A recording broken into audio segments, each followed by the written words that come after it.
Growing safety threats, the looming battle over school vouchers, and a teacher shortage.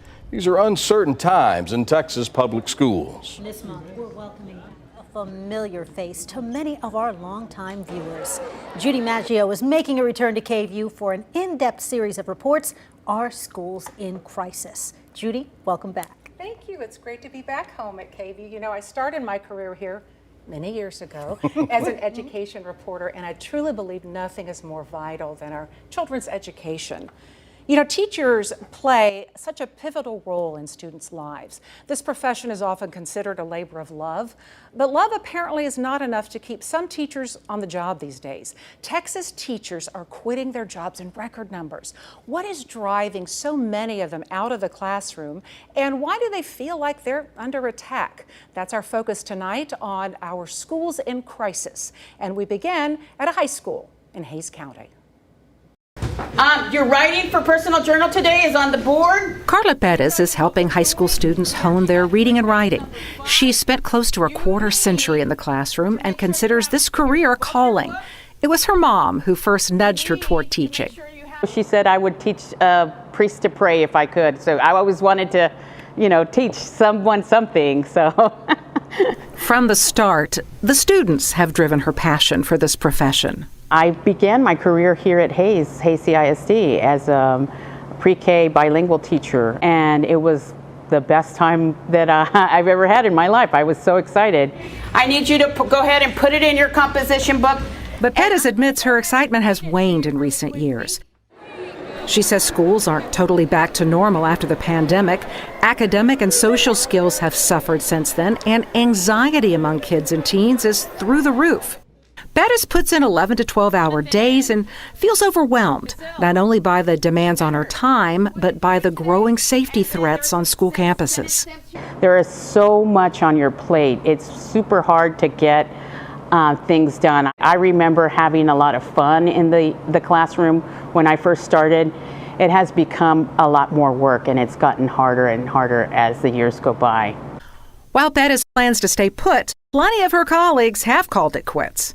In fact, a recent survey of experienced teachers from across Texas showed 65% were seriously considering leaving education. We're seeing more people saying that they just can't do it anymore. And these are people that have been in education for decades. The survey was conducted by the Texas State Teachers Association. Ovidia Molina leads the organization. What's driving them away? It's not the kids that's driving them away. It's the way they're being treated. It's the way that they're not being made to feel like professionals. It's the way that their professionalism continues to be attacked. According to Molina, Texas teachers don't have the freedom they once had in the classroom.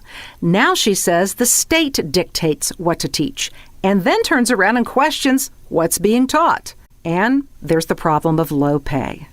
We have many educators that have to work 2 and 3 jobs to stay in education, to be able to pay their bills, to be able to have a family, to try to buy a home, to put supplies into their classrooms.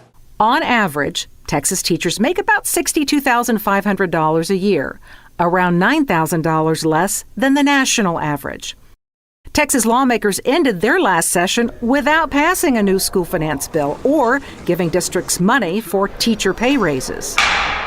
In a state where we love to be number one for everything, we are nowhere near number one when it comes to teacher pay. It's a slap in the face. Okay. Carla Perez says even though teaching is more challenging than ever, she says she still finds purpose, making a positive impact on students. It's really a tough job. It's gotten so much harder since I first started, and I commend so many veteran teachers for staying in it as long as they have. And I remember back when I had so much energy and passion for it, and it keeps me going. It keeps me going. Yeah. It really is a tough time to be a teacher, and I know parents are grateful for longtime educators like Carla Perez who've chosen to continue their careers.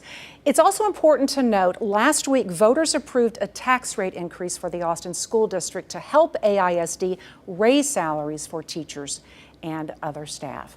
And Quita and Brian, tomorrow night at 6, we're going to be talking about ways the school districts are trying to keep teachers and also recruit them because they really need them right now. They definitely do. It seems like the pay would be the first thing to consider. $9,000 less than the average. The national average, that's right. That's shocking to me. Thanks, Judy. It's an Great to have important you job, back. too. Really is an important I'm job. so happy to be back. It's We are great to happy have you. to Look have forward to the rest of your stories. Thanks. Thanks, Judy. Thanks.